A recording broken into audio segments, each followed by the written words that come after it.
Você sabe quais são as raças de cachorro mais perigosas?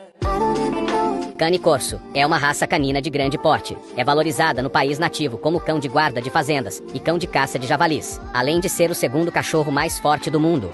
Dog Canário é uma raça de cães de grande porte. É uma raça que é muito forte e pode ser bastante temperamental. É extremamente dominante, exigindo que seus donos tenham pulso firme e que imprimam liderança. Cão Lobo é resultado do cruzamento entre cão doméstico e um lobo, assim sendo uma raça grande, temperamental e com instintos de animais selvagens.